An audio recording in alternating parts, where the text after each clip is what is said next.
Simula pa lang ito, tuwing gabi ay may natagpuang patay. Nangyayari ito sa mga miyembro ni Isoyal Wall, Yam Il-jungs, Go Youngan, at Kang. Ang mga grupo ng mga pagkamatay na ito ay nagpatuloy. Nangyari na ang mga bata ay nagsimulang mawala ng tiwala sa isa't isa. Dahil may parang mabangis na nagugutom na demonyo. Kaya't si Po ay kumakain ng lumot kahit may komento na nakakadiri. Kahit na hindi siya sanay sa lasa ay pinipilit ni Po. Napagtanto na ang kagutuman ng kabataan ay hindi pa umabot sa puntong ito. Hindi nagtagal ang kapayapaan, nang makarinig siya ng mga yabag na papalapit at alam niyang nakarating na sila. Nagsimulang magbilang at napagtanto niyang 4 sila. Alam niyang sinadya nilang makarating sa ganito kalayo para sundan siya. Isa sa kanila ay nagtanong kung ito ang tamang lugar. Ang isa pang may hawak na sulo ay nagpapatunay na iyon ang sigurado pinuntahan ni Po. Si Yam na may nakatikip na tela sa kanyang mga mata na galit na nagtatanong kung nasaan si Po. Siml ay nakapatay na ng 2 mga tao pagkatapos ng pakikipag-away niya kay Po. Sa tingin niya ito ang perpektong pagkakataon para makapaghiganti. Biglang sumigaw ang isa sa kanila at sinabing may kumagat sa kanya. Nagtatanong ang ibang tao kung ano ang nangyayari at ano ang mali. Ang taong nakagat ay mabilis na namatay at lumalabas ang bula sa kanyang bibig. Samantalang si Yam ay napagtanto na mayroong isang bagay na mapanganib na naroroon. At binabalaan ang iba na mag-ingat ang taong may hawak ng sulo ay aksidenteng nabitawan ito, na ikinagalit ni Yam El. Napasigaw siya at nagtanong kung nasaan si Po. Si Po ay lumapit at binalot ang kanyang braso ang isa sa kanila. Sinusubukang i-twist ang kanyang leeg. Nasaksihan ni Yam ang ginagawa ni Po. Humihiling sa kanya na hayaan si Jongga. Si Jongga na hawak ni Po ay nagsimulang umiyak. Napagtanto ni Po na kung siya ay magpapatuloy, maaaring mamatay si Jongga. Lalabas na si Po ay isang mamamatay tao. Po nagpasya na mas mabuting iligtas ang buhay ni Jongga. Ngayon ay pinakawalan niya ang kanyang pagkakahawak at si Jongga ay bumagsak sa lupa. Naiintindihan ni Po na baka mapatay niya ito. Sa huli ay pinagalitan ni Yam si Po. Sinasabing pinatay niya ang lahat ng mga kaibigan ni Yam. Si Yam ay tinatawag si Po na isang demonyong. Inaatake ni Yam si Po na gustong patayin si Po. Mahusay na umiiwas si Po sa mga atake ni Yam. Sigaw ni Yam at sinubukang atakehin ng paulit-ulit itong si Po. Ngunit si Po ay nawala sa paningin ni Yam. Tumingin sa paligid sinusubukan upang mahanap si Po. Nagtataka kung saan siya nagpunta, sinabi niya na itigil ang pagtatago na parang daga. At ipakita ang kanyang sarili. Si Po ay biglang sumulpot sa likod ni Yam. At nagbabala na sa pagkakataong ito ang mga kahihinatnan ay hindi limitado para sa isang mata lang. Natakot at tumakbo papalapit sa isang pader, lumingon siya kay Po na papalapit kay Yam El. Desperadong hiniling kay Po na maghintay at iminumungkahi na magsanib puwersa-puwersa sila. Iniisip ni Po ang tungkol sa panukala ni Yam El. Sinabi ni Yam El kay Po na hindi na siya makakaligtas sa iba pang mga bata ng mas matagal. Kaya iminungkahi niya na magtulungan sila. Naniniwala na kahit ganoon ay hindi sila matatalo ng grupo ni Soyal at Chanwo, kung pagsasamahin nila ang kanilang lakas. Humakbang palapit si Po, nagbigay ng suhestyon si Yam El, na kung ayaw ni Po ng idea ng kakampi. Kahit maging tagasunod na lang niya ay okay na sa kanya. Nagsasabing ayaw niyang matulad sa mga namatay. Naniniwala si Yam El na kaya niya maging tagasunod at hilingin kay Po na tanggapin ang kanyang alok. Gayunpaman ay hinuhulaan niya na habang si Yam El ay maaaring masunurin sa una ay malamang na magdulot ng gulo sa bandang huli. Ang natatakot na Yam El ay iginiit na hindi niya gagawin iyon, nangako na magiging matapat.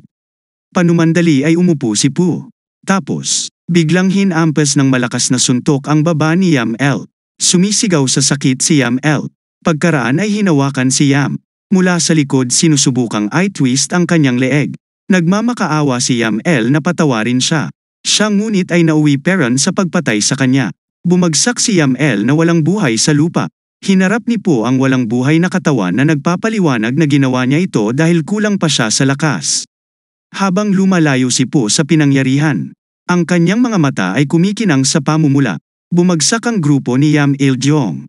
Dahil siya at ang kanyang mga pinagkakatiwalaang tagasunod ay natagpo ang patay. Si Yol ay pribadong nagtataka kung gaano kalakas ang pagbagsak ng 4 na tao ng mag-isa. Ang isa pang pinuno na si Kang Il ay nagpasya na ang pinakamahusay na hindi gawin ay kalabanin si Po. Pinaniniwalaan naman ni Go Yung-sun na si Po ay matalino at malisyoso na alam kung paano matatakot ang mga tao sa kanya. Ang sitwasyon ay napakasama. Dahil lang sa hindi maayos na paghahati ng pagkain, kinailangang mamatay at pumatay. Inalis ni Pu Wol si Yam El Jong sa kanyang paghahari Herian, at ngayon ay walang sino man ang pwedeng humamon kay Pu Wol, at iminumungkahi na wala munang lalapit sa kanya. Sumasang-ayon ang kanyang kagrupo at naiintindihan daw nila. Samantala isang kagrupo ang patakbong lumapit kay Yang-eun. Nagtanong si Yang-eun kung bakit mabilis ang tumakbo ng tao. Sinabi ng tao kay Yang-eun na may 2 bata sa pulang bahay sa Hilaga, sa tingin niya ay pinalayas ang mga batang ito. Kaya tinanong ng grupo ni Yol na si Yang-eun kung sigurado ba siya? Sumagot ng oo. Sinuri pa ng maraming beses ang kanyang impormasyon. Tanong si Yang-eun ang tungkol sa kanilang pagkain, ang sabi ng tao ay mayroon silang patatas. At kung hindi sila nagmamadali kakainin ng mga bata ang lahat. Nasa sabik si Yoon Senador at hinihimok silang maghanda papunta doon.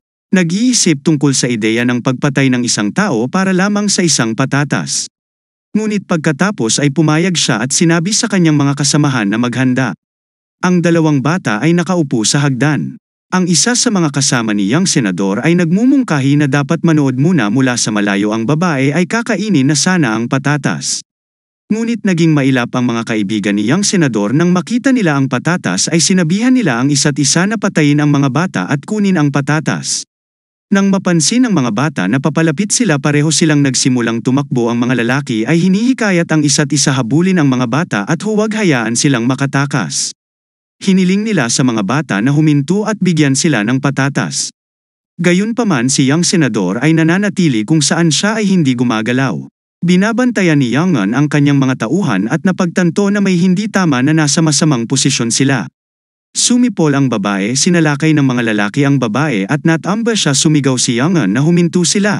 Sa babala na ito ay napagtanto niyang isang bitag ito. At hinihimok silang umatras. Lumapit Yal Wol at si Chien Woo. Binanggit ni Soyal kung paano sila nakakuha ng malaking premyo sa pamamagitan lamang ng isang patatas. Sa tingin niya ay mababawasan nila ang bilang ng mga taong papakainin ng marami ngayon. Naiintindihan ni Yang-eun na nakagawa sila ng isang malaking pagkakamali. Iniisip niya sa sarili kung paano nila pinaglalaban ang ginagawang ito. Nakiusap si Yang-eun kay Soyal na maging kontento na lang sa buhay niya. Ipinaliwanag ni Yaawol na gusto niyang makinig sa kanyang pakiusap.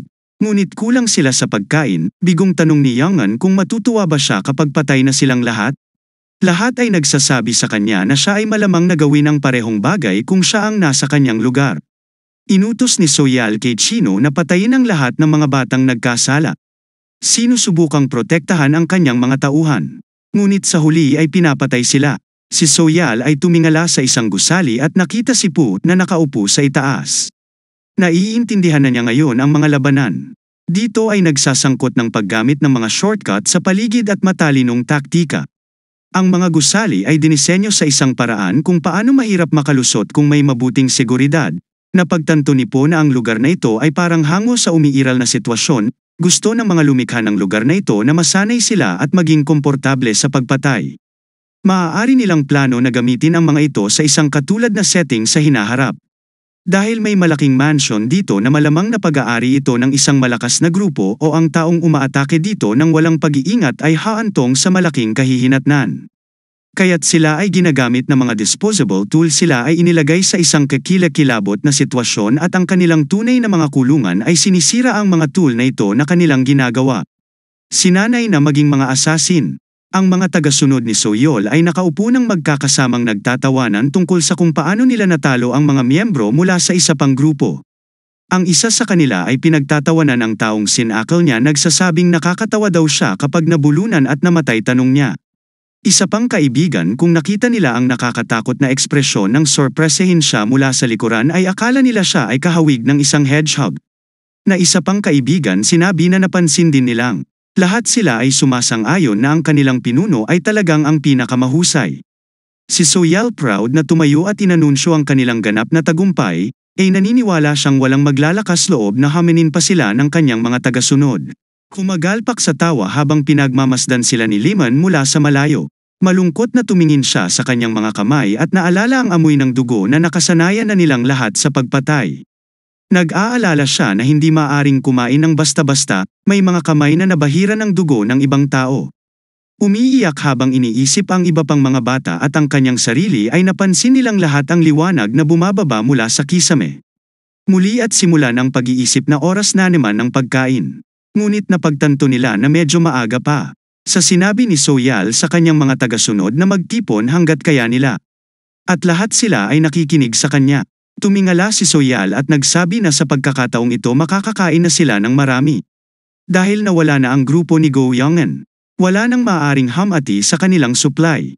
Nagsimula siyang magtaka kung nasaan si Po at nakita siyang nakatayo sa malapit, na curious siya kung bakit siya mukhang seryoso at maingat na para bang nag-aalala siya sa isang bagay.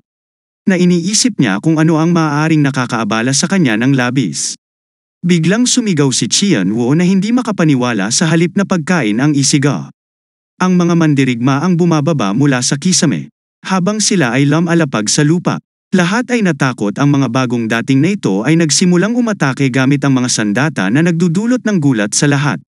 Nalilito at natatakot na sinusubukan nilang ipagtanggol ang kanilang sarili at sumisigaw ang lahat nagsihiga sa lupa ang mga bata na nagmamakaawa sa mga warriors na itigil ito. Samantala si Po habang sinusubukang gawing protektahan ang sarili sa tingin niya ay may pakiramdam na maaaring mangyari ito. Ngunit nabigla siya na nagsisimula sila sa karahasan ay sinasabi pa niya na kahit ang mga ligaw na hayop ay hindi sinanay sa ganitong paraan. Ang kanyang sarili ay manatiling matatag at tiisin ito. Napagtanto niya na kung gagawa siya ngayon ay makakaakit sa kanilang atensyon ay hindi niya gagawin. Alam ni Po na wala siyang dapat gawin para mapansin ang tatlong figura na nakatayo doon na nakasuot ng maskara. Kinikilala sila ang kanilang mga mukha na sila ang tunay na mga pinunong kumokontrol sa iba pang mga warriors. Ang isa sa mga pinuno ng tulisan ay tumataas ang kanyang kamay at ang lahat ng mga mandirigma ay agad na huminto sa pag-atake. Na ito ay nagpapakilala sa kanilang sarili bilang unang espada at idineklara na mula ngayon ang buhay ng lahat ay pag-aari niya ng walang anumang pagbubukod. Unang ipinaliwanag ng unang espada na siya ang mamamahala sa kanilang lahat. Nang isang tao ay nagtaas ng kanyang boses at galit na nagtanong sa unang espada kung sino sa tingin niya siya. Ang mandirigma na may suot na maskara ay mabilis na pinutol ang ulo ng taong iyon gamit ang isang matalas na sandata. Lahat ng tao ay nanonood nito ay gulat at hindi makapaniwalang sinabi ni First Sword na hindi niya pinahintulutan ang sinuman sa kanila na magsalita. Kaya talagang nagkikimkim sa galit Po. Maya-maya ang unang espada ay nagsasalita tungkol sa mga hostage na tinatawag silang sumpang lason. Ipinaliwanag niya ito ng ganito kapag inilagay mo mapaminsalang bagay sa isang garapon. Nag-aaway sila hanggang sa isa na lang ang natira na ang isa ang magiging pinakamalakas na lason. Ang sumpa na sinasabi First Sword ay isang lason, na maraming mga bata ang tanging pinakamasama at ang pinakamagaling na mabuhay ang nanatiling buhay. Gaya ng gusto nila unang tanong ng unang espada sa kanyang nasasakupan kung sino sa kanila ang mahalaga ay bigyang pansin. At ang sabi ng subordinate na si Soyal, dahil pinamunuan niya ang pinakamalaking grupo. Kaya siya ang may pinakamalaking impluwensya sa mga bata. Sabi niya na kung hindi nila masisira ang kanyang espiritu ngayon ay maaaring mas mahirap siyang hawakan. Mamaya ang unang espada ay nagsasabi sa kanya na mag-focus sa kanya kaya hindi niya naisip na magsimula ng isang paghihimagsik ang nasasakupan ay sumang-ayon na nagsasabing naiintindihan niya rin siya. Binanggit na karapat-dapat ng atensyon. Sina Qian Wo at Kang kahit na hindi pa sila gaanong napapansin. Talagang magaling sa martial arts. Nagtanong ang unang sword tungkol sa taong nag-iisang natitira sa gusto niyang malaman kung ano nangyari sa kanya. Ang sabi ng nasasakupan na kung siya ay nagtatanong tungkol kay Po Wol kung buhay pa siya. Inilahad ng unang espada na ang sektor ng isa ay may pinakamaliit na dami ng pagkain at pinakamasamang kondisyon. Kaya ang sinumang nakaligtas doon ay hindi magiging pangkaraniwan. Kaya't ang unang espada ay nagsabi sa kanyang nasasakupan na bantayan si Po ng mabuti ang katulong ay nagsabi sa unang espada na nakuha niya ito. Umalis ang unang espada ng silid ay inilagay ang kanyang kamay sa kanyang bulsa at sinabing 6 na taon na lang ang natitira kailangan nilang tapusin ang gawain. Bago iyon ay naglabas siya ng ginintoang balumbon sa kanyang bulsa. Ang unang espada ay nagtataka kung bakit pumayag ang kapitan sa ganoong kahilingan. Tanging ang kapitan ng grupo ng Blood Shadow ang nakakaalam tungkol dito. Ang kahilingan ay tungkol sa pagpatay ng isang tao sa loob ng 7 taon magbabayad 500,000 gintong yang sa kondisyong siguraduhing walang link pabalik sa Blood Shadow Group. Ang kasamang nakamask ay lumapit sa basement at hinihiling sa lahat na makinig. Siya ay tumuro sa isang bahay at sinabi kung saan kailangan nilang pumunta kung sino ang pinakamabilis na makarating doon ay makakakuha ng 2 oras na pahinga. Ngunit ang huling dumating ay haharapin ang isang bagay na talagang kakaiba. Ang lahat ay nagsisimula sa karera patungo sa tok-tok ng bahay. Sa mga araw na ito sila ay sinanay na maging mga assassin kung hindi nila ito kakayanin baka hindi na sila magkaroon ng pagkakataon na makita ang mundo sa labas. Kinailangan nilang gawin ang lahat para manatiling buhay, kaya nauna si Soyal na makarating sa bahay at hinawakan ang bandila, talagang kahanga-hanga siya. Inaasahan na ang kanyang pagiging matalino at nagpapahiwatig ng isang magandang leadership. Napatingin si Soyal kay Pu. Ang unang swords ay nagtanong tungkol kay Pu. Ipinahayag ng katabi niya na katamtaman lang ang kakayahan ni Pu. Hindi nagpakita ng anumang espesyal na kasanayan na nagpapakilala sa kanya mula sa natitirang bahagi ng grupo. Ang unang espada ay medyo disappointed dahil umasa siya kay Pu, lalo na't siya lang ang survivor mula sa Sector 1. Sa kabila ng ang unang espadang ay nagtuturo sa kanyang nasasakupan na patuloy na bantayang mabuti si Pu kung sakaling magpakita ng kakaiba. Samantala nilapitan ni Soyal si Pu at tinanong siya tungkol sa Thunder Spitting Cultivation Technique. Iniisip niya kung pinag-aaralan pa ba niya ito. Ipinaalam niya kay Pu na maraming na siyang natutunan mula dito. At binanggit na hindi na nila kailangang basahin ang mga tagubilin. Sagot ni Pu, gusto lang niyang binabasa ang mga ito. Humikab si Soyal at nang-aasar kay Pu. Nagtatanong kung nagsasawa na ba siya, nagkomento siya sa kanyang masaganang enerhiya. Na lumalayo siya na nagmumungkahi na mag-aral kang mabuti at ako ay magpapahinga. Isa sa mask figure ay nagmamatyan sa di kalayuan. Nauna nang ipinaliwanag ng isa sa mga mask figure sa kanila na ang Thunder Spitting Cultivation Technique ay idinisenyo upang maging accessible. Kahit para sa mga baguhan na tulad nila sa kabila ng ang mask figure, na siya mismo ay nahirapang makabisado ito. Binanggit nitong mask figure na bibigyan nila ang grupo ng 3 buwan upang maunawaan ang pamamaraan at pagbutihin ang kanilang mga kasanayan. Ang isang taong may maskara sa kanilang mukha ay nakikipag-usap sa kanila na gusto nilang matutunan nila ang isang bagay na tinatawag na Thunder Spitting Cultivation Technique. Ipinaliwanag nila na kung sila ay maging magaling sa unang bahagi ng gain, ang kanilang katawan ay magbago at makakaramdam ng energy. Interesado si Pu tungkol sa pamamaraang ito na gusto ng mga instruktor na matutunan nila. Ang pamamaraan ng Thunder Spitting Cultivation Techniques. Nakikita ng mga bata at ng mga instruktor bilang isang paraan upang matulungan nilang medama ang chi. Ngunit hindi nila makuha kung ano ang Splitting Thunder. Kung maari bang paghiwalawin ang Thunder sa dalawa? Kaya siguro iniisip ni Pu ay kung paano gumagana ang isip ng bawat isa. May idea siya, naniniwala na kung matutunan niya ang pamamaraan ng paglilinang na yon. Ang kaisipang ito ay maaaring may matutunan siyang something na bago at kakaiba, bukod pa sa mga natutunan niya dati. Kahit na magaling siya sa martial art at mas mabilis kaysa sa iba.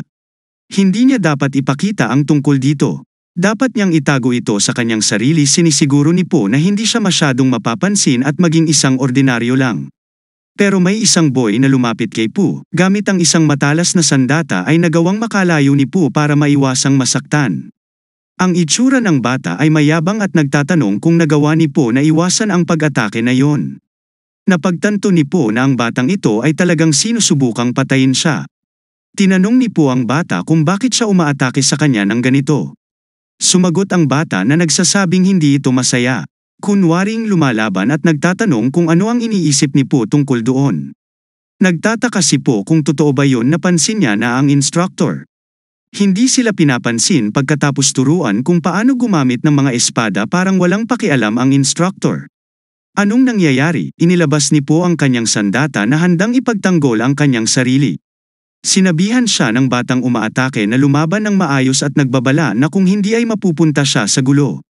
Sinubukan ng bata na salakayin si Pu mula sa iba't ibang mga direksyon. Kahit nagamit ang mga nakatagong blades ay inihahagis niya ang mga blades kay Pu. Gayunpaman si Pu ay mabilis at ginagamit ang kanyang sandata para harangan ang pag-atake ng batang lalaki. Ang batang lalaki ay mukhang nasisiyahan at mabilis na pinalibutan ang tao. Mula sa lahat ng panig na sinusubukang lituhin siya, ang nakamaskara ay pinapanood kung ano ang nangyayari. Napigilan ni Pu. Ang lahat ng pag-atake ng mga lalaki ay pinuri ng batang lalaki. Si Po na nagsasabing siya ay gumagawa ng mabuti at hindi makapaniwala na ipinagtanggol ni Po. Ang lahat ng ito ay nagmumungkahi sa bata na hindi ito magiging masaya kung si Po ay patuloy lang sa pagtatanggol sa sarili. Hinihiling niya kay Po na libangin pa siya at atakihin muli si Po. Napagtanto niyang wala na siyang choice. Bitiwan ni Po ang kanyang sandata na ikinagulat ng instructor na nanonood sa batang lalaki. Nagtanong kay Po ano ang nangyayari, bakit sumusuko na siya. Umatake si Po at sinipa ang bata ng malakas sa kanyang dibdib. Ang bata ay nagsimulang samuka ng dumyugo mula sa kanyang bibig. Maya-maya ang isang naka-masked figure ay nagsasabi sa unang espada na ang mga bata ay nagpapabuti ng mas mabilis kaysa sa naisip nila. Ang bilis na ito ay maaaring tumagal ng 5 taon lamang sa halip na 7 para sa kanila upang maging handa. Ang unang espada ay hindi sumasang-ayon na sinasabing minamaliit niya ang kanilang target. Sabi niya na ang kanilang target ay isang napakatalino sa kabuuan ng isang individual sa buong rehiyon. Nahaharap sa isang taong tulad nito kahit na sila ay naghahanda ng perpekto. Maaaring hindi ito sapat kung gumawa sila ng anumang mga pagkakamali. Mapapawi ng buong Blood Shadow Group. Kaya naman tinuturuan ng kapitan ang mga batang ito na hindi naman talaga konektado sa kanila. Sa ganitong paraan, kung ang mga bagay ay hindi gagana, walang magiging malaking problema. Ang nasasakupan ay nagsorry at nagpapaliwanag siya. Hindi ibig sabihin na maliitin ang target, na unang swords na nauunawaan at pinapayuhan ang nasasakupan na manatiling alerto sa lahat ng oras. Pagkatapos ay tatanungin muna ni unang sword kung mayroong anumang mga issue sa pagpasa sa mga diskarte para sa pagpatay sa kanila. Sabi ng nasasakupan na wala namang mga issue. Sinabi ng unang espada sa nasasakupan na itulak pa silang maasa ng mabuti. Mahirap sa nasasakupan ang ipinaliwanag na marami sa kanila ang maaaring hindi makaabot. Ngunit kung sino man ang makakagawa ay magiging mas malakas pa. Hinawakan ni Po sa braso ang bata at pinaikot ito ng husto. Dahilan para mapasigaw ang bata sa sakit, nabali ang kamay ng bata at napaupo siya sa lupa sa sakit. Ang unang espada ay lumapit kay Po at nagtanong sa kanya kung nagawa niya ba ito. Tumingin sa likuran si Po at nagtataka nang dumating ang mga taong yon. Sumagot ng oo si Po sa unang swords. Itinaas ang kanyang espada at inilagay sa balikat ni Po. Nakaramdam ng takot si Po at nagulat siya nang ang unang swords ay inilagay sa kanyang balikat ang espada. Napagtanto ni Po na ang unang espada ay masyadong mabilis kumilos, parang nakakikita ng normal ang kanyang mga mata. Hindi makapaniwala si Po na ang isang tao ay kaya swing ang swords ng ganun kabilis. Nagsisimulang magtanong si Po kung nagkamali ba siya. Dapat ba na nagpigil ng kaunti sa batang lalaki? Naiintindihan ni Po na nakikita lang sila kung isang kapaki-pakinabang sa paningin nila. Kung siya ay aalma dito, siya ay maaaring mamatay. Ang unang espada ay kinuha ang kanyang espada mula sa balikat ni Po at lumayo. Ang isang assassin ay nagbilin na hindi dapat umalis at mag-iwan ng anumang bakas tulad ng pagbali sa braso ng bata ay tulad ng pagsasabi sa kalaban tungkol sa iyong mga kasanayan sa pakikipaglaban. At kung sino ka man, ang unang espada ay nagsasabi kay Po na tandaan ito ng mabuti. Dapat palaging iwasan ni Po na mag-iwan ng anumang bakas sa likod nito. Habang si Po ay nakatayo ng mag-isa, bigla siyang nagpakawalan ng isang malakas na hiyaw. 6 na taon na ang lumipas at dumating ang isang masked warrior para makita ang malungkot na silong. Wala silang makitang sino man doon. Itinusok ng tao ang kanilang espada sa isang sako at pagkatapos ay hinugot ito. Ang isang batang lalaki na nagtatago sa ilalim ng sako ay natakot. Sinabi ng taong nakamaskara sa bata na kung sila ay isang kaaway. Ang bata ay nasaktan, pagkatapos ay lumayo ang taong nakamaskara at pinapanood siya ng bata na umalis. Kahit na nag-ensayo sila ng husto, ang pamamaraan ng baguhan na assassin ay malamang na madaling makita. Ang taong nakamask ay inatake ang batang lalaki na nagpalipad sa kanya sa ere. Sinabing hindi pa handa ang batang lalaki na napagtanto ng masked warrior na isang tao na lang ang natitira. Hinanap niya kung saan-saan. Ngunit wala siyang mahanap. Sinabihan siya na may 5 tao ang nagtatago sa lugar. Nagtataka ang masked warrior kung nagkakamali siya. Baka naman wala sila dito. Kahit gaano pa siya tumingin sa paligid ay wala siyang nararamdaman na anumang senyales ng isang tao na nandito. Siya ay nagtataka kung ano ang nangyayari.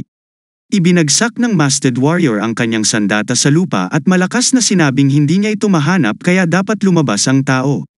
Mula sa ilalim ng isang tumpok ng mga sako ay isang tao ang tumayo. Ang mandirigma ay nagulat na may nagtatago sa napakalapit. Ang mandirigma na pagtanto na ito ay si Po Wall na nagtago doon. Tinanong ni Po ang mandirigma kung maaari ba siyang magpahinga, ngayong ang pagsasanay ay tapos na. Ang mandirigma ay nauutal at sumang-ayon. Ang mandirigma na pinapanood si Po na lumalayo at frustrated. Dumarating si Po sa isang lugar kung saan nagmumula ang usok, ang mga tao ay may hawak-hawak na kebab. Nakitang paparating na Po kaya excited na bumangon si Jackson at nagtanong kung sino ang dumating. Siya nagtataka kung bakit nandito si Mr. Pompous. Napansin ni Po na nagbago na si Jackson ang itsura. Nagtanong si Po kung ninakaw niya ba ang itsura ni Jackson, dahil si Jackson ay matagal nang pumanaw.